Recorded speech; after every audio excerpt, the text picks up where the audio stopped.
নমস্কার বন্ধুরা, আমি তনিমা আবার একটা মিনি ব্লগ নিয়ে তোমাদের কাছে চলে এলাম। এই যে উঠানের গাছগুলো দেখছো, সবুজে সবুজ, প্রচুর গাছ হয়েছে উঠানে। কিছুটা পরিষ্কারও করতে হবে, মানে একটু ঘাস ফাঁসগুলো তুলতেও হবে। যাই হোক, চলো এখন থেকে মিনি ব্লগটা শুরু করলাম। আর বাইরে যেহেতু এরকম ওয়েদারটা ড্যাম্প আর কি, মাঝে মাঝে বৃষ্টিও হচ্ছে, তাই বাইরের তেমন কিছু কাজ তো করতে পারবো না। পাখিদের জন্য একটু খাবার দাবার নিয়ে নিলাম। এই যে ছাদে চলে এসে পাখিদেরকে দিয়ে গেলাম। জামা কাপড়গুলোও একটু উল্টে পাল্টে দিলাম, যেগুলো শুকনো হয়েছে নিয়ে এসে সেগুলো ফোল্ড করে দিলাম।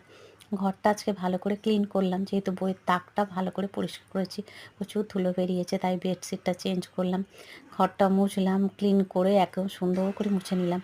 দেখো, ঘরটা মুছলে ঘরের রূপটাই পাল্টে যায় সুন্দর করে। যদি একটা পুরাতন হোক, কাঁচা বেডশিট যদি পেতে নেওয়া যায়, ঘরটা সুন্দর করে মোছা যায়, বেশ ভালো লাগে। যাই হোক, এই ঘরটা আপাতত সাফ সুতরা হলো, পরিষ্কার পরিষ্কার হয়ে এবার বাকি ঘরগুলো করব।